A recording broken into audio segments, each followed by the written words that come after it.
This is the Average Guy Network, and you have found Home Gadget Geeks show number 242, recorded on December 23rd, 2015.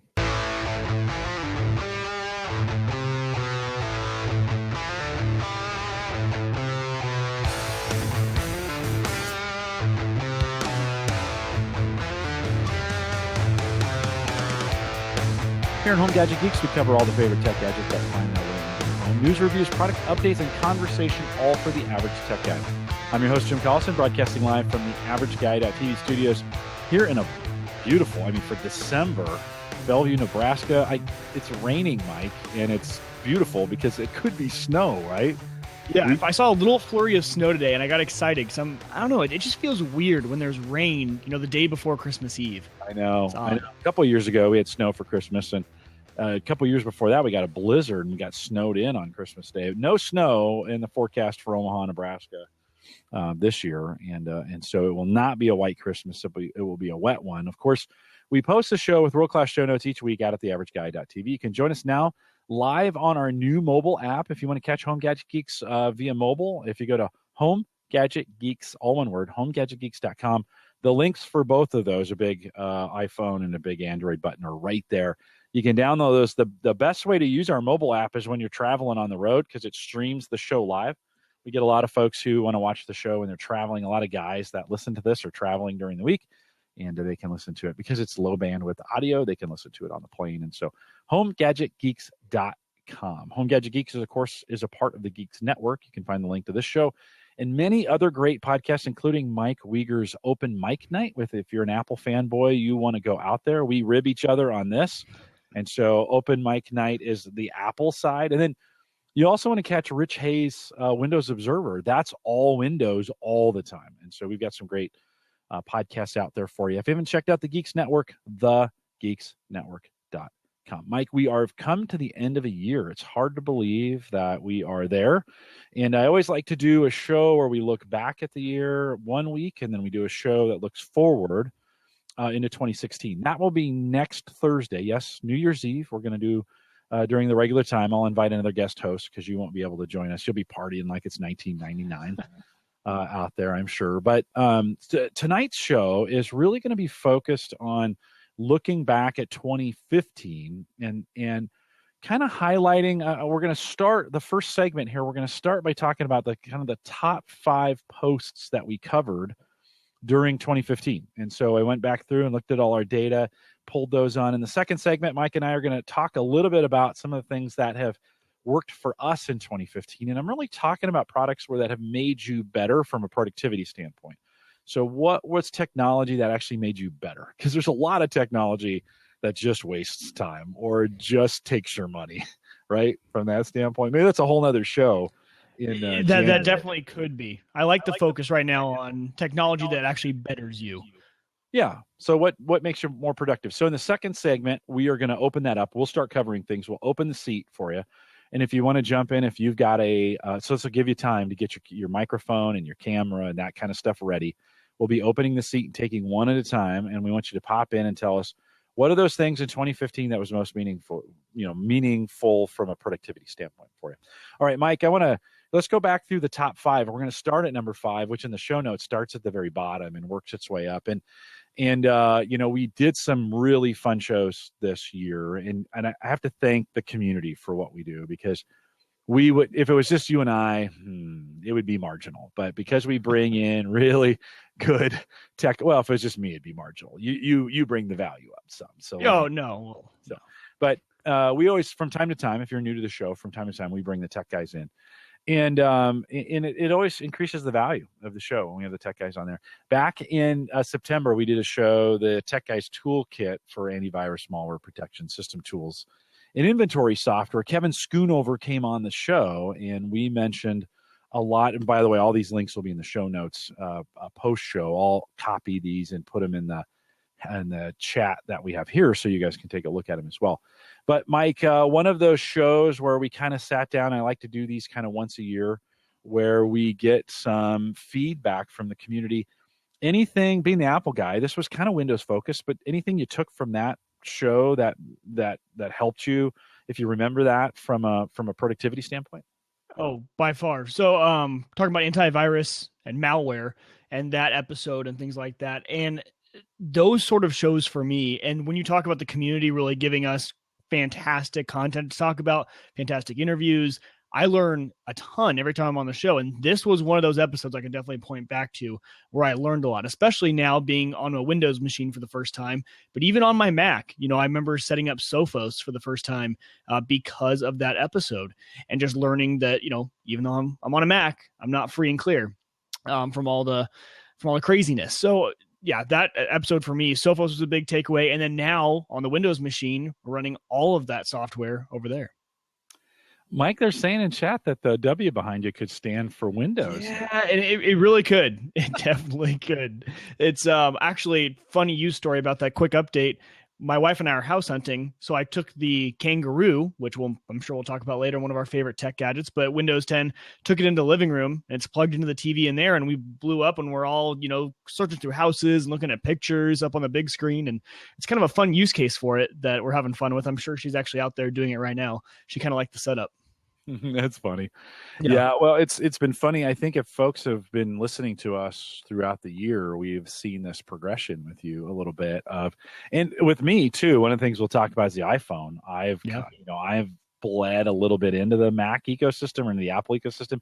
You're bleeding a little bit into the Microsoft ecosystem, and it's good. I really like it. It's one of my favorite. Well, and more than bleeding into Microsoft, I think I'm just coming out of my Apple bubble. Like I was really in an Apple bubble where I only considered Apple products, and even coming out, I'm to the point where, I even run Apple routers, which are not the best in any use case whatsoever. So just coming out of that bubble and considering all sorts of other topics. And before in the pre-show, we were talking about pfSense and obviously Windows 10 and things like that. So it's more than just going into Microsoft. It's really just kind of broadening my technical horizons, which is always a good thing.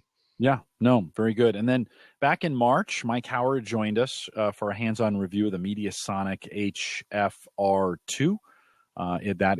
That's a RAID hard. It's a hard drive enclosure device that allows you to put multiple drives in. Mike has since moved away from those MediaSonic and is moving back to Unraid. In fact, we'll be having Mike on the show 3 or 4 weeks, I think, talking about Unraid. So if you want to join us for that, that would be great. But he's still using them, he says in chat. So they're still out there. But we didn't spend, although you during the year were talking about adding a NAS to your, the MediaSonic is a kind of a NAS device. I think, what did you eventually land on?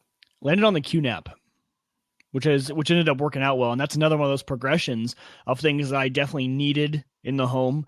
And now we've got it up and running, and it works out well. So yeah, decided on QNAP. I can't remember why I chose it. There was a specific reason. I was kind of going through the Synology, the QNAP, and all of those different brands, and I decided on QNAP. No, very cool. And then we on Home Gadget Geeks, by the way, if you're new to what we do here and you ever want to find any of our programs, and we mentioned maybe like show 207 or something like that, everything is on the search, everything at theaverageguy.tv. If you go to the search and you put in HGG207, it'll bring that post right up for you. So easy way of finding things in there. I had it back here. One of the interesting number 3 in our posts for the year was this Kensington 5-in-1 device, which got a lot of traction at first and then it's kind of dropped off. It's got a battery. This reminds me of the Kangaroo that we talked about, all except it doesn't have Windows on it. Right. So it's got a battery in it. It's got a hard drive in it. You can plug in a USB. It's got SD in it. You charge it up with a USB cable. You can plug it in and make it a Wi-Fi hotspot. This was back in March. Very interesting. Kensington, or not, I said Kensington. Kingston. Sorry about that. I said that the other day too. I like the word Kensington apparently more than I like Kingston. Kingston sent this to us for review. They actually made a big push for these. There was a kind of a big social push out there, and they sent these to a lot of folks for review. Mike, a pretty good product. Have you looked at these kind of all-in-one Wi-Fi? Yeah. Fantastic for traveling, especially if you travel anywhere that you don't have Wi-Fi, but you have a wired connection. Especially, if you're a businessman who goes to a lot of different offices and maybe you only have a wired connection wherever you're at, creating that little personal Wi-Fi hotspot. Also being able to store all your media on there for when you travel. If you're traveling in a plane, car, wherever, storing movies, TV shows, anything that you would want to access as far as entertainment goes. And even then beyond that, obviously storing documents and stuff like that. But the big cool thing was plug in a massive USB drive, throwing all your movies on there, and then having hours of entertainment for not only you, but you could share this connection with 2 or 3 other people, and you guys could all watch the same thing. Big use case if you have kids was, I remember back when I was testing this, was we tried to see how many connections we could get, and you could throw like a bunch of different movies on there, and then 2 or 3 different people could watch all different content, and it seemed to hold up pretty well. So different use cases. It was definitely a kind of a cool device. Not really sure why it fell off, because it seems like they could still push that, and it would be something that if you market it the right way, could definitely gain traction. Yeah, it was out there, but I just don't see in the tech space a lot of folks using these. They're right. They're a little complicated to set up. They're a little, sometimes it was pretty reliable in our testing when we did that. But I have several times, in fact, I took it in for the summer and gave it to our high school students and said, hey, let's do some fun stuff with it. And they kind of went, eh. I mean, they weren't interested. Right. Right. And so I even took in a Raspberry Pi, and they weren't very interested in that either. So it was kind of an interesting kind of lesson for me, although we brought in a 3D printer and they were all over that. I mean, I'm sure. They were all over that 3D printer for sure. The number 2 post, and this doesn't surprise me, one, and I mispronounced it for the longest time, but the Ecobee 3, we had John Greenaway on, and he came in and talked about the Ecobee. That still every month since then has been the number 1 post on really for Home Gadget Geeks. Yeah, that one has done really well. Lots of SEO, and we must be one of the few sites that's actually talking about it. Okay. John does a nice overview on the Ecobee. I think, Mike, when we think about 2015, it really kind of maybe was a year for thermostats. From we had Nest and we had Google buying Nest, and then we had Ecobee, and now go to Home Depot or Lowe's here in the United States. They're all over the place. There's a couple different. I mean, I saw the Ecobee 3 in Home Depot the other day. And so that home automation is getting pushed farther down. You're in an apartment, so you're not really inclined to do that. But as you think about the house, is that something you might move to as soon as you move in? First thing we're going to install. And I think the reason it's done well, and I think the reason that it's in so many stores, is because even beyond lighting, the thermostat is probably one of the best devices to get an intro into a smart home. Because of, lights, we're already trained to go and touch the wall, turn on and off a switch, do certain things to turn off the lights. A thermostat is something we don't touch very often. Maybe once a day if you want to bump it up a little bit, but usually you don't. You kind of set it and forget it, and you just deal with what happens. So people can kind of throw these thermostats in there. They're not already trained to deal with the thermostat in any way, so they're kind of open to this new idea of allowing maybe software to control something, allow a motion sensor, allow all these different other things to control the temperature in their home. So for me, I think it is the number 1 best option for when you're getting into home automation, even beyond lighting, which I'm a fan of lighting more, and I don't have one of these thermostats yet, but I think it does make the most sense for someone who's trying to get into that sort of environment for their home. Yeah, no, for sure. I am tempted to put one in, but we're moving too in a year and a half, and I could take it with me, but I just don't want to monkey with it. And I think they're just going to get better, to be honest with you. We still don't see Amazon Echo, which we're going to talk about here in a little bit, but we still don't see integration yet with the Echo and some of the thermostat pieces. Although with adding if this then that, we're getting super, super close. So it's and maybe it's there. I just don't know it. It's one of those things, man. The Echo is changing so fast that it has been hard to keep up with it. The number 1 post for 2015, when we think about it, I did a hands-on review. So not even a webcast. I did the hands-on review of this, and that actually got the most posts. There was a lot of traffic. That's from a podcasting standpoint, this is where reviewing products that are hot in the moment are kind of one of those tips that we got a lot of SEO traffic from this little device. They were doing a bunch of social stuff around it. They'd given them to a bunch of hipsters. They were doing all kinds of cool stuff with them. And so interesting that those are the 5. And that doesn't mean they're the 5 best or whatever, but it was just interesting to go back through the posts and kind of say, what were the top, and the criteria was, what did we post in 2015? And then I ranked it by that. Interestingly enough, Mike, the number 1 post for 2015, if I remove the criteria of it had to be posted in 2015, is using Windows Live Essentials on Windows XP. Brian Burgess back in Still? 2000 wrote this post for me. Still the number one. And what we're finding, or I think what we're seeing is, and when I watch the traffic on Google Analytics, it's coming from countries, from areas like Morocco, and it's coming from parts of Africa where they can't buy them. They're using Windows XPs. They're using throw off and recycled PCs, right? If you ever want to know where the number one country for recycling PCs, and this is not recycling in a good way, it's Africa, right? Everybody's shipping their crap, including China, the United States, and in Europe, to Africa. And it's not eco-friendly way. I mean, they're just so in Africa, they've got this plethora of Windows XP boxes. And so in some of these really third world environments where they can't afford PCs, these guys are picking up these Windows XP boxes. Of course, they won't upgrade, but so it looks like they're looking for free software. And so that post, written in 2010, is the number one post for us going, Well, it's interesting. You said, so your review of something that's hot in the moment, the argument that we don't like that as podcasters, it's not evergreen content, right? You can't go back and just it doesn't last for too long. But as far as discovery goes, it's perfect because people are searching for it. They want it. They find you. If they like you as a presenter or as a reviewer, however, if you wrote about it or did a video, whatever it is, more likely to hop on and become a listener to the other show. So it's kind of cool that content still is good at bringing people to the site, and it's beneficial to them.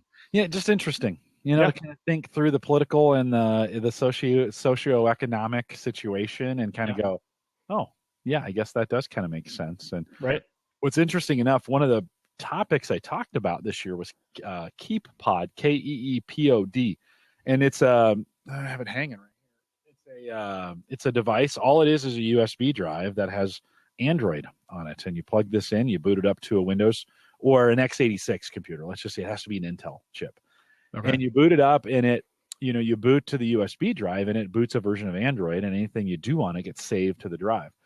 These drives cost $7, right? I can put an Android device in a poor country for $7. You buy one, they provide one to somebody in a third world country to get internet access. Well, the beauty of these is you can share computers. So even if you in a village you had one computer, power is at a premium. Most of them can't afford their own computer. You get one computer, and it could be XP. It doesn't matter. It just has to be able to boot to this USB device. And they take it with them. And so it's a computer that, once a week or once a day, they could stop in, plug in, fire up. Maybe they get 30 or 40 minutes. Hopefully that's beneficial. I don't know how that plays out from a world standpoint, but an interesting way to think about, Android this is Android on a chip. So to speak. So perfect. When we think about home gadgets, some pretty interesting stuff. All right. Hopefully we've primed the pump for you guys from this standpoint. We're going to open the seat here. Mike and I have some things that for us we're going to talk about, but we'll invite you to come on in. We're going to do one at a time, and we're going to ask you to come in for just a few minutes, talk about your thing, and then we're going to have you jump off so somebody else can jump in. So those are just the rules going forward. So let me unlock the seat if you're in Blab there, and if you want to join us, you can do that. By the way, if it takes me a second to get to you, just hang tight. We might be in the middle of a thought, and we want to get through that before we get in. Mike, so let's start with your list as we think about, and let's start with the most important and kind of work our way down. If you think the number one thing technology-wise for you made you more productive in 2015, what would that be? I think it's actually a trend, and it didn't make me more productive. It kept me safe, and I love the trend of ride sharing. Lyft and Uber have just been interesting to me because I started out 2015 as a passenger, and by the end of 2015, I'm a passenger and now a driver for them. And although not too often, but still I'm signed up and I can be a driver for them. And the whole concept of it is extremely interesting to me. And my mom and I got in this conversation a week ago. My parents were hosting a party for, work associates at their home. And I asked them, I was like, oh, so did anyone end up, taking Lyft or an Uber home? And she goes, yeah, actually a ton of them took Uber home. And we had this long conversation about just the entire trend of ride sharing and how at first, it kind of weirds you out. You think I'm getting in a car with a complete stranger. I'm going to be, who knows, they're not really vetted by anyone. The city doesn't vet them. It's kind of interesting how the whole thing works. But then just the technology of having it on your phone and being able to request it. And it's super easy. Within 5 minutes, you have a car there and you get dropped off and no cash has to exchange hands. You don't have to worry about having any money or credit cards or anything like that. And I think my biggest, the thing I just like about it the most, besides all the benefits of traveling or being a business person and using it, I think it's making my generation a whole lot safer when it comes to not drinking and driving, which is huge to me. After being in college just recently, and I guess I'm still in college, but not really in the college scene, after seeing that and seeing kind of the transition from, when I was a freshman, the way you did that was you either had a DD or you got, you called a taxi cab, and calling a taxi cab was ridiculous. You call them, you have to schedule it. Oh, it'll be there in an hour and 15 minutes. They don't show up. Maybe they do. Then you have to worry about payment and stuff like that. So seeing these technologies make it that much easier. Our generation now, at least with my group of friends, I know people still will make mistakes, but the majority is, dude, just grab an Uber, grab a Lyft. It's so easy and it's so affordable. Yeah, oh yeah, that's right. And you can, no matter how many drinks you've had, you can at least open up your phone and click car. Like it's one button, like request it. The guy shows up and it takes you home, and then all the payments done. You don't have to worry about anything. And I just love it. I think it is one of the best trends we've ever seen. I think it's one of the trends that's kept us the most safe. And I can't talk about it enough. And especially with just my friend groups, I love seeing everyone accept it. Just say, hey, no one's going to do that. No one's going to have drive home after they've had a few drinks. We're just going to take a Uber. We're going to take a Lyft. And it's made things so much better. And so that's really just my number one thing. And it's a soapbox moment for me just because it's something I feel strongly about. But I just love the trend of ride sharing. And you could extend that into any other sort of sharing apps that we use, but especially Uber, Lyft, any of those other things. I just love them. Yeah, this is, especially in the Midwest, this is the year of Uber, right? I mean, it totally is. It's been, I know, on the West Coast and on the East Coast, it's been, it's probably this is old, but Omaha really just got Uber this year working correctly because there were some legal problems with it. And then Lyft right behind it. And so that has worked. Mike, what's interesting is the taxi companies. There's a company here in Omaha that's creating an app for taxi companies now called Taxi Tap. And we actually talked about Silicon Prairie News Minute. So if you haven't listened to that yet, I work with Silicon Prairie News. We do a 4-minute podcast. Literally, you can listen to it in 4 minutes. Really, it's just a teaser, so you go back to Silicon Prairie News. But the app name is Taxi Tap. And they're writing these to help the taxi companies compete with Uber, which is perfect, right? This is what we want. We want competition to drive innovation. And so on this app, you can, one of the things you can do that you can't do in Uber is you can reserve a taxi for a certain time. So you can go in there and say, hey, pick me up at 7:00. That's, or whatever that you want to have done. But it's great to see the taxi companies, which have gotten horrible, right? I mean, when you think about cabs, you're kind of like, some of the cabbies have switched over and they're kind of doing, I think they're being cabs in some cities, cabs and Uber at the same time kind of deal, or Lyft. From that standpoint. But so interesting that this Taxi Tap, and if you go to theaverageguy.tv and search taxi, TAXI, it'll take you right to that. Well, 4 minutes. Just go out there and listen to it. The links to it. It's live out there right now. If you want to take a peek, I will throw that link in the show notes, or in the show notes as well as in the chat room for you guys. But an interesting innovation that now a company is trying to help the taxis.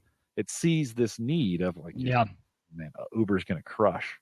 Well, and that's totally true. And I guess when I was thinking about 2015, Uber and Lyft definitely they were created way before 2015. Oh, yeah. But in Omaha, they just became legal this year. They've been operating before, it just became legal. So now I think, like Jim said, the change in 2015 is them getting around all their legal issues and them getting around all that. So now they're operating legally. And it's actually a good thing for those. And yeah. If you have something you want to share, if you got a tech gadget that changed your life or made things different in 2015, we have an open seat available. If you want to jump in and share that with us, we'd love to have you do it. Mike, I think for me, I'm going to put two together, and you and I have gone on this journey together, but that's the Amazon Echo and Hue lights. Perfect. Right? I think that has been for me all year. I mean, we started the year with Echo, right? Those kind of went on pre-order or pre-sale back in November, December of last year at this time. Became available in January. I think I got mine, I want to say maybe February. And that's what sparked me to get it. Yeah, and have paired those with the Hue lights. And so we have used, what's been crazy is Amazon, the Echo has been more adopted by my wife. This is the first piece of gadgetry that I bought that my wife uses more than I do. to be honest, besides your computer. And that's not true either, because I use a computer a lot. But the Echo, I always think she makes tea every morning. Alexa, set a timer for 2 minutes, right? So the tea can steep. I ran out of trail mix tonight. I was hoping to have some trail mix when I got home. It was gone. Alexa, put trail mix on the shopping list, and it immediately goes to that. And we have access to that when we go out. The Hue lights with you and I have gotten into. Alexa, turn off all the lights. Boom. They're just, going to bed at night. Alexa, turn off all the lights. Sports scores. Alexa, tell me what's going on in the NFL. And she'll, especially because you and I, this has also been the year of fantasy football for us. Yes, it has. It has indeed, but it kept track of the scores on the end. So anything, what else are you using it for? How are you using it differently? Customized news. Now you're really starting to see, even with the briefings and scores and things like that, you're starting to be able to tailor down what you want to hear about when you get those sort of updates. And that's what I like. That's kind of the updates that's been happening is, hey, you can now drill down and say, I like this sort of news. I like these teams. I like this. So it's kind of a lot better in that regard. But beyond that, the timers is the big thing for us too. Using those in the kitchen, being hands-free, and then also starting and stopping music. I think the reason it was adopted so well by my wife is because she just loves listening to music in the apartment. And her being able to just start Pandora or use it as a Bluetooth speaker from her phone and use Spotify, which is our music service of choice, it just makes it super simple. And it sounds fantastic for being one speaker. Yeah. Lives in the kitchen. I get my NPR news update from it when I, flash briefing, Alexa, flash briefing. She just rattles it up. One of the area very weak, and Amazon needs to work on this. Search is terrible on the Echo. I mean, Siri just crushes it. Yeah. From that standpoint of actually trying to get, the other night we were trying to figure out, what were we trying to figure out? The distance. It was a distance equation of some kind. And my daughter was in the room, we were trying to figure out which was more expensive in today's dollars, the Louisiana purchase or buying Alaska. Right? Don't ask me why we're talking about that at a dinner time in our family. That's how nerdy we are, right? I'm going to come over for dinner sometime. That sounds fun. Alexander Hamilton came up in that conversation, and we talked about him and Thomas Jefferson, and it was a totally nerdy conversation. But that's so if you want to know what goes on at the Collison house at dinner time, we're talking about the revolution. So that we were talking the purchase, and I was trying to ask her what was the purchase price of for the Louisiana purchase. I couldn't. I tried it. I phrased it a couple times and couldn't. And maybe I should have asked her, because she does some Wikipedia stuff, and maybe I should have asked her to read the Wikipedia page, for some. Right. Right. Yeah. So Tony Rayner says the Echo is his favorite piece of tech. And so it really won the hearts of the tech world too, which was surprising for me, just because in the first part of the year, I didn't perceive that it was getting much press at all. And because it was in beta, I guess it wasn't. So I was really excited about a device that wasn't getting much press. And I was wondering, why isn't this thing taking off more? Why aren't people hearing about it? Then obviously it goes out to the public, and we have the TV commercials, and it really starts to gain traction. Oprah puts it on her big list of top things to have. All the news sites now have it near the top. If it's not one, it's 2 or 3 for the top tech gadgets, which is good to see. I like seeing that something totally different and something not from Apple or Google kind of made that top spot. Yeah, no, it's pretty cool. So I think that's been, for 2015, that's been a big deal. If you're just joining us and you got a tech gadget for 2015 that made a difference in your productivity, that's kind of what we're talking. Mike and I will just keep talking until you join us. But if you want to jump in, we have an open seat. Love to have you come in and talk about your favorite tech gadget, and that'd be awesome as well. Mike, what else for you? What would be number 2 on your list of things for the year? Number 2 for me has to go to the Kangaroo, and I'm putting that device above Apple products. I thought Apple had some great products this year, but nothing that really wowed me, and I'll get to some of those, but nothing that was as amazing to me as this Kangaroo was. I think, we talked about it last week, so people can refer back to that episode, so we don't need to go into too much detail on it, but just in highlight, the price point of $99 for a machine that does that much, and that is going to be that adaptable in the future with the way they designed it for different docks and everything like that, and how powerful this thing really is, and how many use cases you have for this device. I think it earns my next. So technically, my first one was a trend of ride sharing. So this is my top tech gadget. of 2015, and the Kangaroo gets my vote. If you're brand new to the network, we just interviewed Ben Chu he's one of the project leads for this Kangaroo device from InFocus. We just interviewed him last week, so it's live on the site if you want to go back and take a look at the interview. Easier to listen to than to watch. We had some video problems in it, and Google Hangouts weren't working real well. But Ben talks to us about this new product that has been sold. Every time they do a lot, sells out. And I just got a notification from a guy on Twitter today. It's back in the Microsoft Store, so if you're having trouble finding it. Oh, nice. Tony, did you get yours? I know Tony Rayner was waiting for it to show up in the Microsoft Store. So they seem to be in some places back in stock. $99, Windows 10 PC, full PC. I mean, it can do just about everything except maybe, Adobe Photoshop. Yeah, right. It's not gonna. It's a little Atom processor, so it's not gonna. Yeah. It's not gonna crunch well.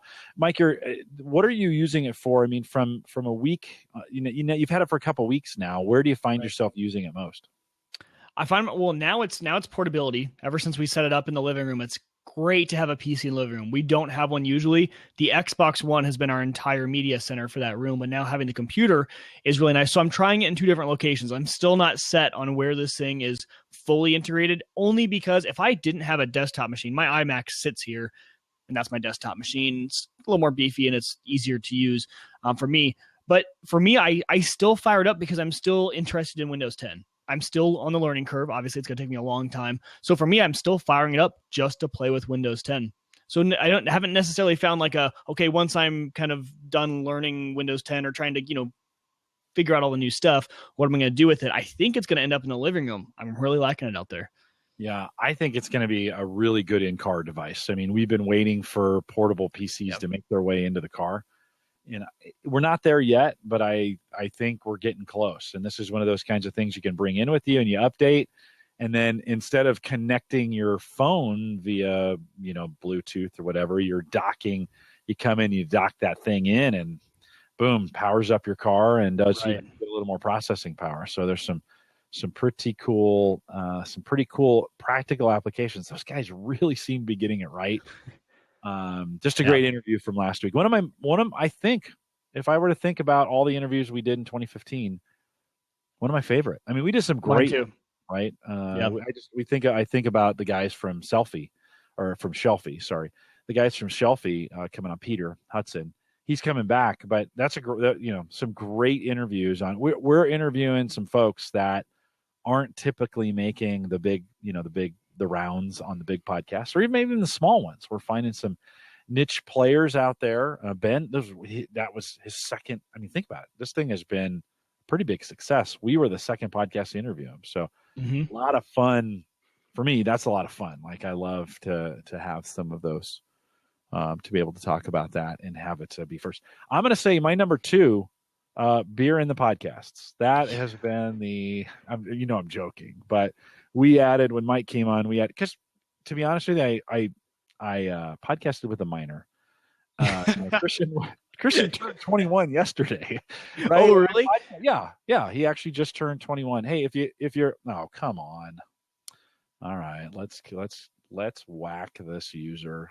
This is the bad part of Blab. Let's see. This is the first time I've run into that. Yeah, we had one the other day, and let's see if I can kick him out here. I've got to find him up there. Yeah. Just people with nothing left, nothing else to do. Here's the interesting thing. We had somebody jump in the other day with their camera down their pants. And, as much as I love Blab, as much as I love Blab, this is the danger of it, so to speak. Right. And, the sad part about it was, it wasn't even, I was at the pool have any connotation, to you about, when they took it. So anyways, it was one of those kind of things you're like, come on, really? I mean, do we have to do that? So it looks like that person maybe removed themselves because, oh, no, maybe not. Let's take that. Can you block as the host? I've never actually, since I haven't run into that, I haven't had to do it. I think you can boot them from the room. I thought you could. I was looking it away. Also, it's one of the problems with Blab being so small right now is you can jump into, I mean, you pretty much see all the Blabs. There's a handful of Blabs going on at any time. So it's easy for them to just jump into all of them and do that sort of stuff. Yeah, I think it'd be even harder the more, if we've got 16 people watching us. If Right. this was, I've been on a Blab with hundreds and just in, monitoring it, listening. That would almost be unmanageable to try and go in, okay, how are we going to boot this person how are we going to boot them out of the Blab? If we were doing this normally with Google Hangouts and Chatwing, I would immediately ban the user that came in, although they couldn't do what they just did. Right. Chatwing. No. We don't allow that kind of stuff. So, so if you're interested in jumping in, hang tight, jump in. I am noticing last couple of weeks more on Blab, it's getting worse from that spam kind of deal. I was going to mention Blab was going to be one of the things, and it still is. Like if I think about what we're doing, don't let that one person bring you down, Jim. But it's Blab has been an incredible platform that has opened up and brought excitement back, like it was when Hangouts first came out. Has brought excitement back to the idea of live, kind of live podcasting. And so, it's not the only platform. We'll still be on Google Hangouts. There's still lots of different ways to do it. Blab's got all its own problems, but Mike, I think when I think about what this has opened up to allowing people to come in, although no one's doing it tonight, but what would allow people to come in and have a take, I think Blab's pretty cool. I definitely like it. It was enough to get me to, when I came back to live video, to choose it over Google Hangouts for the type of show I do, where I'm not bringing in too many interview guests, because I do agree Google Hangouts is better when you have a one person you're interviewing. You're not opening it up to the community. It works still a little bit better. But I agree. I fully agree. I love it. Yeah. What else for you, Mike? What else this year has been? The Apple Watch. I've got to go with my first Apple device of the show. I'll bring it in. I think the Apple Watch was, although back when it came out, if you guys follow Open Mic and at all, I was very back and forth on whether I really liked or disliked the Apple Watch. And I think my conclusion is that it was a great first product from Apple in the wearable space. And I think it changed a lot of things. I think it changed the way Apple thought about stuff. And I think it changed the way the industry overall thought about these devices. And as time has gone on and as they've released their new software updates for the Apple Watch, I think it's gotten a lot better. And I just love that no one company is dominating the wearable space yet. I think the wearable space is still up for grabs, and there's not one leader. There's not even really 2 or 3 leaders. When you think about wearable options, you have got a ton. And I think the best part about it is that it kind of depends on what you're looking for in your wearable. Are you a fitness person? Are you looking for strictly notifications, or what are you looking for? And so there's a company out there for everyone, depending on what you want. But I think the Apple Watch, for me, being an Apple fanboy, was just, it was kind of monumental for them that they were entering this space, that they thought it was a viable option. They think this is the way of the future. And I thought they handled it quite well. I like how they waited. They weren't kind of first on the scene. Everyone's kind of dishing Apple that, they couldn't get in the space early enough, that this should have been something that happened in 2014 or even 13. I like how they waited until April of 2015 to kind of hop in there and get their product out. I've played with it. It's a fantastic product. The look, the feel of it. Now that I've actually kind of felt it and looked at it and played with it for a little while and known people that have them and known people that use them in their everyday life, I can kind of put it there on my list now. I was kind of waiting to see. Are you going to pick it up in 2016? Is this something you're going to buy? I mean, you're in law school, so yeah. No, it's definitely on the list. So it's on you went to the watch via the Pebble, right? I mean, you kind of bought the Pebble to see if that was. Love the Pebble, and there's an update to the Pebble. They just actually released the timeline update, which is all the more expensive options of the Pebble. The newer ones have had the timeline kind of OS is what I'm going to call it on them, and now they've released that for the classic Pebble. So my classic Pebble just got a huge update yesterday. It was kind of a nice little surprise that I didn't know they were going to bring it to the classic Pebble. So again, one of those things for $70 entering the wearable space. I thought about putting Pebble on my list. I kept it out for a few reasons, but I still love the Pebble. I wear it every single day, and it's definitely a great product and a great way to get into the wearables. Yeah. No, for you, that was the real wearable experience. I started a little bit differently. I went with a Garmin 220 watch, very expensive, $250 watch for GPS and timer, and so I hadn't worn a watch in 10 years, and I went to the Garmin 220 for a year, used it. I'm a runner, so I used it when I was running. And that kind of got me back into the watch. And then of course, for me, making the jump to the Band 2, just in November here, I picked up the Microsoft Band 2. Just love it. For me, it fits well in my ecosystem. It works the way I want it to.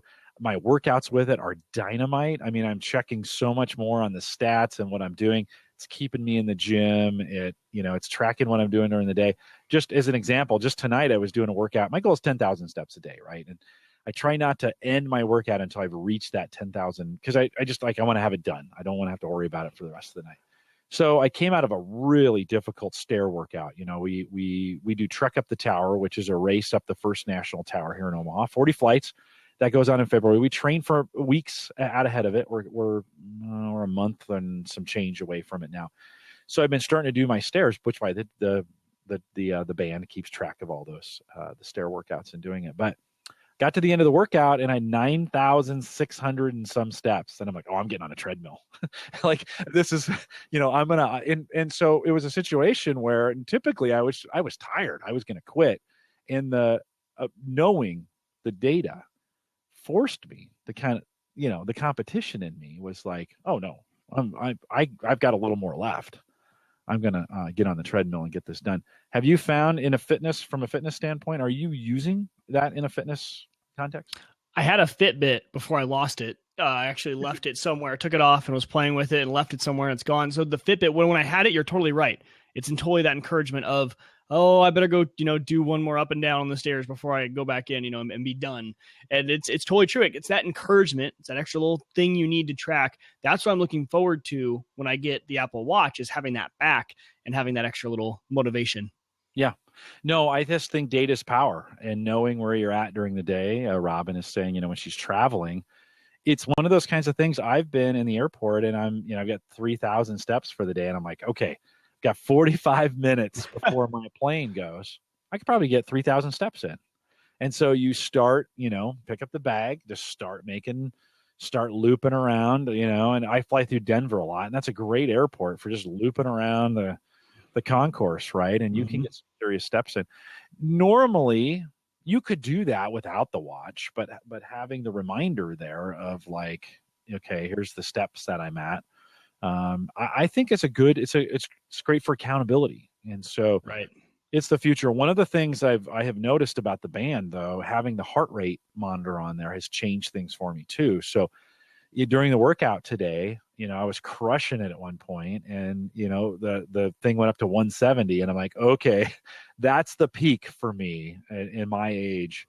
I should probably be really, really careful that I don't push it too much harder than I'm pushing it now. So I backed it down a little bit. But I train in intervals, right? That's one of the things that I do at my age. I'm trying to get shorter, high-intensity workouts that are interval in style that really work well for me. And so it allows me to kind of keep track of my heart rate without having to. I'd never wear one of those chest bands. Like I just couldn't. That's too constricting, and right. I just wouldn't do it. But having these new, and they're not accurate, but they're close enough. You can get them kind of done. So I think, 2015, definitely the year of the fitness band in a lot of ways. This is where we got to, and it'll just continue to go from there. But it's one of those kinds of things, definitely the year of fitness band. I want to go back a little bit just real quick.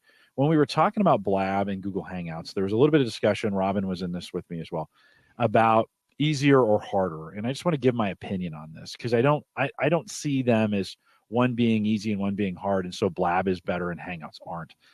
And here's a use case. So today I have to record Hangouts at work that we don't want public to begin with. Can you do it on Blab? Nope. No. So terrible use case for Blab at that case. The whole world doesn't want to be public every single time. And I don't necessarily want this platform to go out. This is why we use Hangouts.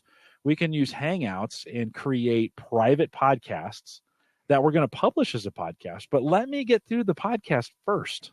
Like I don't always want everything to be live.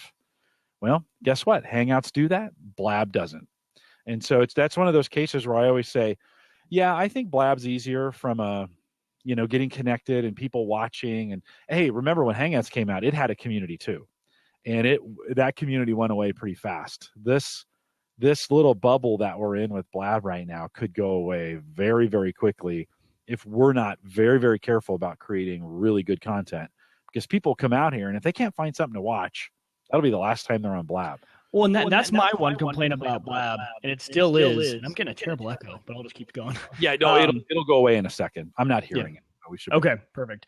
So the one thing about Blab is I hop on and I've tried. So since using Blab for the first time, maybe a week ago on my open mic night show, I've hopped on, and man, I have found 2 of all of the entire cast on whatever you call them, Blabs, that I've actually found interesting or useful. Like half of them have people just smoking away on the show, and it's all, it's all you hear the entire time. And half of it's just stuff that it's just awful, like awful content. First of all, everyone needs a microphone. Like some of it sounds awful. I can't even get past listening to it.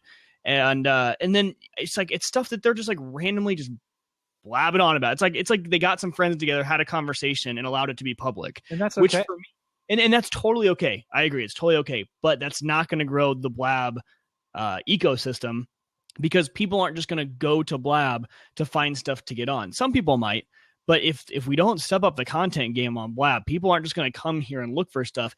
It will end up being, which there's no problem like this, but like the Google Hangouts thing is a tool that we use, that we plug into our website, right? Like we use it as a tool, we embed it on our website, and it's simply, people already know about our podcast. They come to our website and they just watch us, and we're using that as a tool. It's going to be the same thing for Blab. I think it's a tool that we can use for our community in the future, because man, the content game, I think, is just absolutely awful.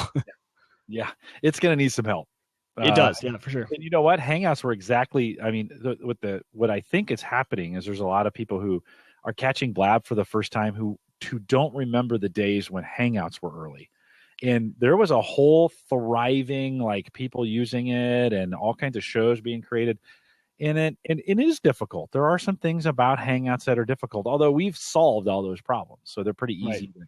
Now it's pretty easy. Like, Blab doesn't have a focus screen. So if I wanted you to show your screen, Mike, you got to jump through a whole bunch of hoops. Talk about like hard.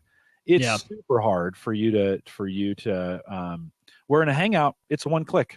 Hangout, share screen, you're on. By the way, you're in focus. By the way, I can control all the focus. So if I want to drop you down and I want to highlight me, or vice versa, I can do that on a Hangout. I can't do that in Blab. They're just tools, guys. That's all they are. We have a hammer and a screwdriver, right? And so although I should have used a power tool analogy for those things, because they're cooler. Power tools are way cooler. So it's one of those kinds of things. The crazy thing right now in Blab is all the Blab evangelists out there who just, anytime anybody says anything negative about Blab, they are just jumping on it. Like, no, you can't. This is the best thing ever. Well, it's really cool, but it has its shortfalls. Yeah, so I agree. It's cool, but it is a tool. I don't think it's going to be a community. I'm going to call it right now. I don't think after this initially goes, I don't think it's going to be, I don't think it's not going to be the social media. It's not going to be a community where people will come to. It's going to be a tool. And that's how we're going to use it. And I think that's okay. I think Blab is totally fine with that. I think if they have this community at first, it gets people to use it. But I'm totally fine using it as a tool. Like, what's the harm to Blab if we all just use it as a tool and it's not a community? They could lose the homepage. They could lose the Blab.am homepage, and I would be fine as long as I can go in, create a Blab, and have people that I want come to it and post it on my website and stuff like that. Not saying there's anything bad about it. Not saying, the community is terrible. But I just think in the future, we've seen this with all these sorts of tools. Yeah. This is the trend. This is how it goes. Not everything's a Facebook. Not everything's a Twitter. Not everything's a YouTube. And I think that's what it'll become, which is totally fine for me. And that's coming from a person who just admitted that I switched over to live shows and I'm going to be using Blab for all of them for the foreseeable future. Until that chat problem continues to happen on one too many shows for me, and then I'll switch. But we're going to flip back and forth. There's some weeks that we're going to be on Blab. There's some weeks we're going to be using Hangouts, just based on the interview and what we need to use the tool for. So sometimes I'll pull out the power, the skill saw, and sometimes I'm going to pull out the Dremel. Yeah, there we go. We'll leave it at that. Mike, one of the interesting trends that has gone on in, Robin, we still love you. Yeah, you're a Blab evangelist. I love it. Robin, if you want to jump in and join us, you're welcome to. But she's great. I don't want this to turn into a Blab show. All the shows turn into Blab shows. That's true. This is how great Blab is. Well, okay, let's talk about some other content. And we just did.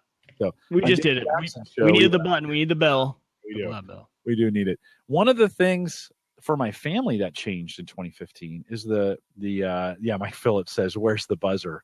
I need to implement. I've got that somewhere on my desktop. I'll have to pull it up when you're talking. But the implementation of Facebook Messenger for our family. Now, again, not a new technology. It's been around. But in 2015, our family, and I mean my kids, my wife and my kids, jumped on Messenger as a platform. We had been text, and we moved on to Messenger. And it kind of happened. It just kind of happened. And now most of the important family conversation that goes on, because our kids are, a lot of my kids have moved out and they're always around, is on Facebook Messenger. And I just thought how interesting that we'd make this jump from text, which it had been before. It's just a lot easier on Messenger to create groups, and you're in Facebook anyways. Mike, we use Facebook Messenger to get ready for the show, right? Right. And you are the only person I Facebook message. It's surprisingly, it's interesting, but it's easy.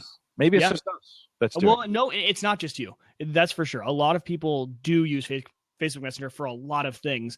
It just, for me, and I think it's simply because almost all of my friends that I talk with on a very regular basis, my wife and all my family has iPhones, so iMessage works decently.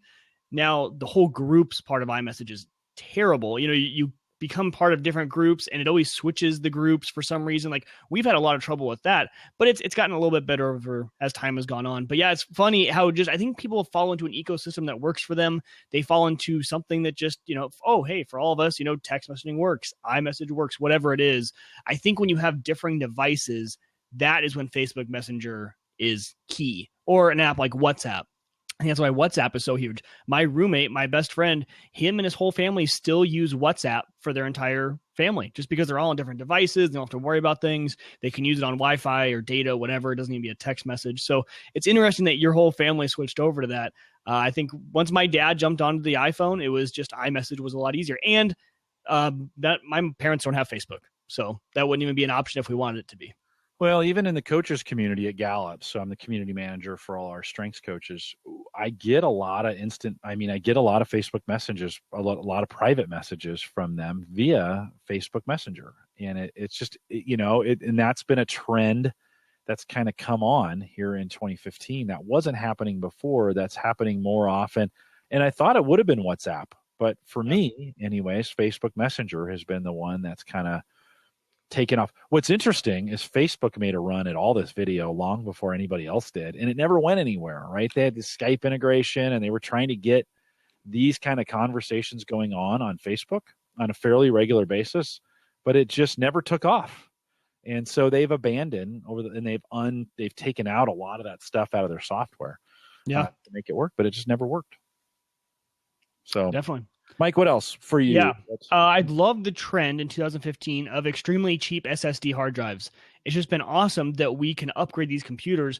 It could be argued that the new operating systems are really meant to run on SSDs, and they run a lot better. And SSDs just in general run a ton better. And so, here we go. Here we go again. Let's see. How can I kick them out? Report. Let's see if I can do. If you make me a host, I can help you with that too, by the way. Oh, yeah. That's just fantastic. I think I booted him out. So I think so if you're watching the live show, what happens is this will ruin Blab, by the way, if this continues going. This is the first time we've had two events tonight where people have jumped in and dropped spam into the chat room. And so, Mike, keep talking, and we'll get you switched. I'll start for the audio for your editing. Do you want me to start back where we were? All right. What was I talking about? Oh, yeah, cheap affordable SSDs. So, right. So I ended up grabbing two of these SSDs early in 2015, one for the iMac, to the point where I had to, tear apart the iMac, which is not easy. You have to undo glue and all that stuff, and then redid a laptop. And after I did that, I couldn't find one piece of tech that I was suggesting to friends and family more than an SSD. And it just so happened that over the year, they've just plummeted in price, so much so that we just bought one for Christmas for my wife's sister, and they $68 for 258 gigs, which I think is just absolutely insane. It's so cheap nowadays that anyone can really get into these SSDs, and they can put them in the computer, and it's one of the best upgrades you can give your computer, which is fantastic. Yeah, no, I totally agree. For a lot of people, SSDs are the way. You know, if you got an old PC, a couple years old, and you want to make it better, especially in the Windows side. Mike, you guys on the Apple side have been fortunate enough to have been forced into SSDs for a while. You know, Apple's been putting those in their equipment for quite a while now. But from a Windows standpoint, most people bought really cheap, inexpensive, Windows boxes that came with spinning drives that are super, super slow. So SSDs are the way to do it. They've gotten very, very inexpensive. And for a lot of people, the problem is, Mike, it's not an average guy upgrade still. Like, it's still kind of, so I can buy it, but I'm going to have to, for a lot of people, I'm going to have my family tech guy come over and, you know, because what do? How do you get that operating system off, and how do you get the new one on? For us tech guys, that's pretty easy. For the average guy, you know, not so much. Yeah, but it's a fun trend to see that sort of technology is getting so cheap nowadays that we can put it on in our old machines. Gives life to those old computers. Yeah, no, for sure. I think for me, and this is going to be kind of weird when we think about for 2015, my iPhone. Now, I've been an Android guy forever, right? I was a Palm guy first. Palm, I did the Palm Pre.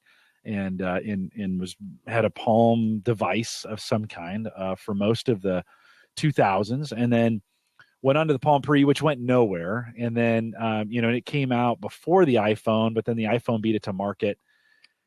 And I kind of resisted the iPhone for a lot of years. I was an Android user, and then this year, my daughter and I went in, and my GS4 was heating up to the temperature of the sun on a pretty regular basis. And I said, you know what? It's time to give the iPhone a try. And for a guy like me who needs his phone just to work and be just a phone in a lot of cases, and to work when I need it to work, and to like connect to stuff when I want it to connect to stuff, and have a battery, the iPhone's the way to go. I mean, hey, I'm a reformed Android user, which is just really, really crazy. Yeah. I love my iPhone, and I see why you guys freak out about it all the time, right? No, it's great device. Now, I'm not hacking on it. And I kept my GS4, by the way. You can't see it, but it's up on a device up here. When I need to do Android stuff, I pull that down. But Mike, it totally changed the way I travel. I mean, it was one of those kinds of things where you just kind of go, "Wow, this thing just works."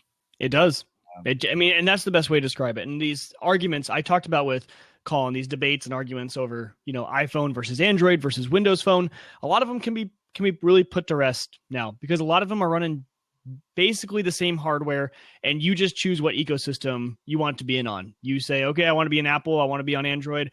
Maybe I do want a little more customizable options with the Android. I want to be able to tweak things and do some under the hood stuff that Apple doesn't let me do, and that's fine. Then you go with Android. I think it just really depends on what you want and how you use it. No one is better or worse than the others, and that's coming from someone who loves the iPhone. I think for me, it's the best phone, but it's not for everyone. There used to be this argument on what is the best phone, and I just always hated that. And I think finally people have come around to realize that there's not one best phone. It just honestly depends on how you use them and what you do. But I'm just so glad we've gotten past that point of those arguments. Yeah, I know. It's what works for you. This is the thing, right? If it's what's the device that works for you? GG Solutions 123 says, Jim, do you miss the swipe type keyboards? I didn't use that on Android. So no, I didn't miss that And you can add those in on the Apple. So there's third-party keyboards now, and that's what I'm talking about. With the software, a lot of these things have gotten so similar. And so you can get Swift Key or whatever type of swipe keyboards you want on the Apple products. Well, it's interesting. So what I always hear from is iPhone users who are 3, 4, 5 who made a jump to Android and just love it. And then I hear from Android people who were Galaxy, from Galaxy 1 through 4, who now are jumping onto the iPhone 6 and go, because I would not, to be honest with you, I could not go on an iPhone that's 5 or back because they're just too damn small. Right. Oh, I totally agree. That little tiny key, that little tiny. You're messing around with Hannah's old one, the other day we got this out because we had to do a restore from something, and I'm like, yeah, it's too small compared to the new one. Yeah, no, it's the one of the things that for me, it was just one of those deals where it jumped at the right time for me, and I just use that crap out of my iPhone and pair it with a Microsoft Bluetooth keyboard, which is awesome. Yeah. And take it on the road, and it becomes a little, basically becomes a little portable PC that I use on a plane. And with the Android, I listen to a lot of podcasts. I would get on a plane, listen to a podcast. By the time I got off the plane, my battery would be at 30%. And, then I'm recharging it again. And, it was one of those, again, for me, it's what worked. But the iPhone has really changed the way now I use my phone. I'm not screwing with it all the time. Right. And I hear from a lot of Android users, that's the same thing for them. And for you, awesome, right? Call in right now, take the open seat, and tell us how awesome your Android. I'm sure it's awesome. I'm sure it is. Just for me, the iPhone just worked right out of the chute, and it saved a lot. And if you love Android, that's awesome too, because it's there's some great things going on with Android. And we need all of them. Like we talked about with everything else, it's that competition that drives each other. Apple was not going to change before Android got big enough that it was a threat. And it did threaten them. They sold more handsets than Apple did. And it challenged them. They were never going to add third-party keyboards. They were never going to add those sort of features until Android got big enough, and they did. So they both drive each other. So I'm glad to see that there's fans of both. There need to be. And ironically, Sarah, my wife, is on a Note. She's on a Galaxy Note 5. And she loves it, right? Did you say she really likes it? Yeah. Yeah. And a couple of years ago, I thought she would be the one on the iPhone, and I'd be the one on the Android. Just shows you what a chick I am. So it's one of those. What does that say about me? I don't know. I just did not. I never saw that coming. And my daughter's on the 6 as well. I considered the 6S when we were buying phones at the time too big of a screen for me, and so I liked that. The 6 is the sweet spot. I like the Galaxy S4 size, and the 6 is the same size as the Galaxy S4 or 5 for that smaller screen size. And that just, again, it's what worked for me. And so that was what's different. One of the things we had Edward Weininger, we'll switch gears a little bit. We had Edward Weininger on our show, who works for Alpha Bitcoin here in Omaha. And Edward talked about Bitcoin, which we had never done a Bitcoin podcast. And I learned so much about Bitcoin that week. And interestingly enough, on the Silicon Prairie News Minute, this last week, we also did a bit about Bitcoin. And, Bitcoin depends on nodes on the system for it to work. It has a distributed set of nodes. And the nodes are shrinking, not growing. In other words, people are not adding enough nodes to keep it distributed. And so a company has come up with a node that you can buy. It costs about $140. You can deploy your own node and become a node. You don't create Bitcoins in the process, but you're a node on the network with that. Have you known? So since we talked about Bitcoin, $286 a share or a coin, right? When they were on the show, $447 today, Mike, and that's been 6 months. It was July since we had Edward on there, and I'm not going to say it doubled, but it's making a nice run, so to speak. Right. 6 months later, that was surprising to me, right? I don't think it's going anywhere. And that show was great for learning the background of how all that stuff works. And Robin's asking for a link. Hopefully we can find that for her. No, we didn't do it on Blab. We did it on Google Hangouts. The Bitcoin? Yeah, the Bitcoin show. Yeah, so maybe we can find a link and throw it in there. But yeah, it was one of those. I don't think I was actually on the show. If I remember right, I think I watched it. I wasn't there that week. Was that before? No, it's July 25th. By the way, Robin, I'm gonna put this in the chat for you, but you can go to theaverageguy.tv and just search Bitcoin, and that one. Edward Weininger talks the history and future of Bitcoin, which I found very, very interesting because, Mike, I didn't know anything. I was kind of thinking it was a one world order money, kind of like this is going to take over, and that's not Bitcoin at all. That's not the space they play in. And it's not necessarily a replacement for U.S. money either. This is the interesting thing. I think a lot of people think like, oh, this is going to replace the dollar. I even asked Edward, so does this eventually? No, it's a way to exchange money easily and securely, and it really takes the complexity out of transferring money to other countries, right? And so it was one of those kinds of things, because if you've ever tried to move money out of one country and move it into another, half of it goes away. It just disappears. Like, where'd it go? It's in fees. What kind of fees? I don't know. I mean, just fees. Right? They're just fees and exchange rates and those kinds of things. And so we're going to get Edward here in 2016. We're going to get Edward to come back on. He's an Omaha guy, and we're going to get him back on to talk about Bitcoin. But I just found that interesting. He talked about, he thinks Bitcoin will grow and continue to grow. The algorithm predicts some growth in it. And so it was one of those kinds of things where it's following a very repeatable pattern. So it's one of those things where Bitcoin, for me, 2015 was the year of Bitcoin from an awareness standpoint. We have a Bitcoin, I think it's called a BTM, the Bitcoin transaction machine, down at, of all places. Oh my. Let's see. Let me whack them out of there. I'll have to remove some of that spam. Sorry, guys. We must be the big time tonight if we are getting all this spam in our chat room. Okay, so this wouldn't happen on Chatwing, guys. To be honest with you, if we were on Google Hangouts and we were in Chatwing, this would not be happening. So for all you Blab evangelists out there, there we go. Interesting. I think, do you have to get nuts? It is. This is the worst I've ever seen it. Yeah. This is the worst I've ever seen it. Yep. So, yeah. So Mark says it's not even spam. It's almost trolling. If you're listening to the audio version of this, you have been spared. Your eyes. Be glad. Yeah, that last one was pretty painful.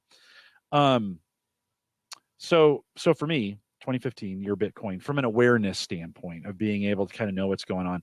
And I went down to Jones Brothers and checked out that ATM, and it's a home built. I mean, it's not like you think of an ATM kind of thing, and it's a computer inside a box. Is it really? Okay, I was wondering how, like, what this thing even looks like. Okay. I think Edward and those guys designed it. It looks nice, but it's just a box somebody built, kind of deal. So I'm always a little concerned. Okay, so now let's talk. I've got so environmental politics is jumping in. And with what's been going on in the chat room, I'm a little scared to say yes to. I think we locked the seat out for the rest of the night. Think so? That'd be my thing. We apologize to people if you actually had a legit thing. Unless I know you, we have a whole bunch of people that I know that are in the chat room that are listening tonight. So if I know you, or if you have if your face is in the picture on Blab, and I know you, I'm going to let you in. But you can talk about in the chat too. You can mention some stuff, and we'll say who it's from. It's just it can get a little iffy. That's ridiculous. Well, it is. Hey, welcome to the world of openness, right? Right. Welcome to the world of openness. I wonder how much of a problem this is going to be on Blab going forward. If we're getting it tonight, I'm sure it's kind of happening everywhere. Well, and that's interesting to me because for my show, I firmly know that a lot of my viewers, would leave me, even though that's out of my control, if that stuff showed up in the chat. So I can't risk even the option of that happening for the first time. I might not come back to Blab. I might actually. I just funny. You said at the beginning of the show, you're honest. You're moving to this, but now. Right. And just because I had never seen this before, and if this is something that happens, I can't risk that. And especially with, it's just one of those things of the type of job I'm going into and the bar association and all that stuff, looking into every single thing in my past, there's just no room for any little jokes like that or things like that to show up and risk those sort of things, I guess. I don't know. Just a weird rant, but it doesn't, you saw how fast that happens. Bill Conrad, I'm going to lock the seat for now. Well, no, I'll unlock it. If I know you, you can jump in. So Bill Conrad asked, does not hurt on Blab? Not sure. Does that hurt? I think it does hurt Blab. I think it does indeed. I think that's one of those things that kind of deal that's not good. And you know what could happen anywhere. It's just, it easily could. Yeah. But not in our own systems, not over where we're at. We have control over that. In this case, in and out, boom, bam, right. And I would ban and they would be gone. But what's the purpose of that? Like, okay, there was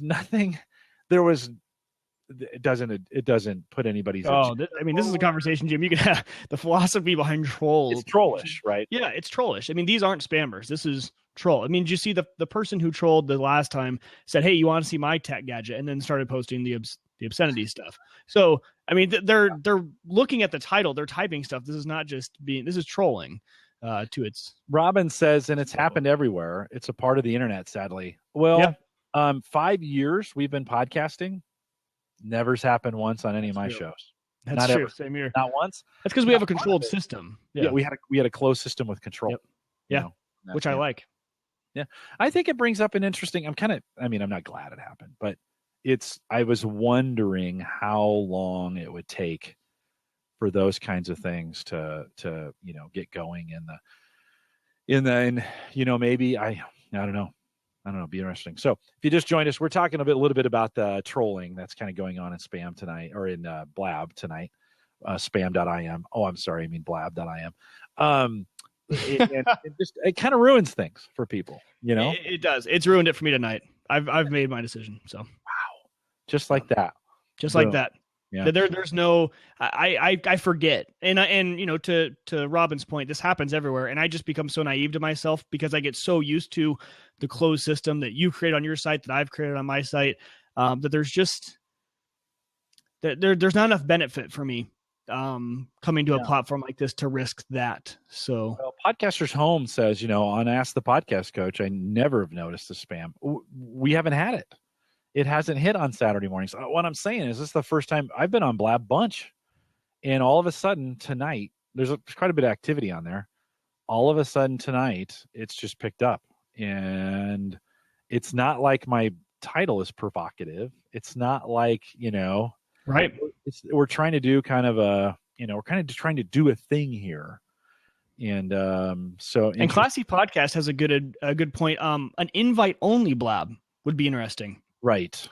And even to the point where I guess your guest could invite people too, which would be kind of cool. If they send some invites, it would at least just have that one different level of privacy. Even if it's not fully secure, it's not a bad idea. Yeah. Robin says, I think Blab will continue to adjust and change and grow to help things like this. Well, yeah, I wonder how do we invoke the Blab tech support on this? Because maybe we could bring them in live. So if you're in the chat room, what do I need to? I can't remember what it is. So what do I need to put to get their tech support in here, guys? At help. Okay, at help. We are getting lots of trolls. How can you help? Let's see if they. Oh, there we go. Just even as I was typing it. Right. I got that one. Yeah, do you? Okay. Yep. Yeah. Yeah. Interesting to see. And maybe, so is it maybe /help too that gets them? Maybe we can get a little answer from. It'd be nice to get somebody from Blab to jump in. Oh, John Zadler. I know John Zadler. Let's bring John in. John, this is what I was kind of hoping for. Right. John's first day on Blab, but I know John. John goes way back on the podcast, and he must have seen the link. And John, if you have Skype open, you may have to close Skype to get this to work for you, and it may take twice. So if you got to drop out and come back in, that would be awesome too. To get you in, don't give up. I want you to jump in here, and I haven't talked to you in a while, so I want you to. Yeah. Well, there's one thing about inviting people in. There's another thing about controlling the spam in the chat, which fortunately our audio only listeners don't have to listen to. Mike, any other thing that you want to think when we think about tech for 2015? As we're kind of getting to that time anyways, where we're going to wrap up the audio show. Anything else we didn't cover that was significant for you? I think that pretty much covers it. I think there's some stuff that really maybe fits into more of a 2016, looking at 2016. If I can talk right now, looking into 2016, more of my stuff would fit into there. So I think we covered a lot of my main big things I wanted to cover. Good. Well, next week we'll be talking about, so when we're here on Thursday, although I may not be on Blab, but we'll be talking about, we'll be looking forward for 2016. John Zadler, you're out there. Try again. Make sure Skype is closed, and I'll let you in. We'll have you a part of the post show. Want to thank you guys for coming out tonight. I'm not going to lie, Mike, a little unhinged at the end there from a rattled standpoint. You're just kind of like, our audio listeners are going to be so confused. They're going to be like, man, why do they just keep like losing their train of thought and just going into oblivion? What the hell's going on? So if you came out tonight, first time you've joined us, we are live. Home Gadget Geeks, this is a podcast. We do it every week. Typically, we're on Google Hangouts where we have a lot more control, and maybe that's a good thing. We've done some blabs before. I've done a bunch of blabs, and tonight was really the exception to the rule from that standpoint. Maybe we can get the guys from Blab Tech Support in. And John, hang tight 1 second. I'm going to let you in here in a second. We are live every Thursday night, 8 p.m. Central, 9 Eastern, out The Average Guy. .tv live. A couple things. If you want to contact the show or contact me, send me an email, jim@theaverageguy.tv. Track me down on Twitter, just at @Collison. Of course, from time to time, we have the talk.to link fired up out there. There'll be a little red banner that says chat with Jim now. Click that and you start a one-on-one chat with me. No, I never got any spam through that one either. So, or any trolling, I guess is the right word for that. The AverageGuy.tv platform, both web and media hosting powered by Maple Grove Partners. Of course, get secure, reliable, high-speed hosting from people you know and trust. You know that's Christian, and he is running that for us. Plans start as cheap as $10 a month for a lot of stuff. John Zadler, hang on tight. I'll let you in here in just a second. So if you have any questions about that hosting, head out to maplegrovepartners.com. You can also listen to the Home Gadget Geeks now on Android or iPhone, but we have an app available for it. If you want to listen live or listen to the recorded versions, head out to homegadgetgeeks.com, and that the links to get that on a regular basis are there. We want to thank LastPass. They're our sponsor. They're our mobile app sponsor for that, and our friends over at LastPass, who will be coming back to Home Gadget Geeks here in a couple weeks to talk about their acquisition with LogMeIn, and so they'll be back on the podcast to talk about that as well. We are live each Thursday night, 8 p.m. Central, 9 Eastern, out at theaverageguy.tv live. We will hang around for some post-show, so hang tight. I think the hinges, I think it's going to come off the hinges in the post-show. I'm just telling you, Mike, I might come unglued. Yeah. I'm about there. You might want to, if you're listening live, you might want to hang around for the post show because I think I'm about to come unglued. And with that, we'll say goodnight, everybody.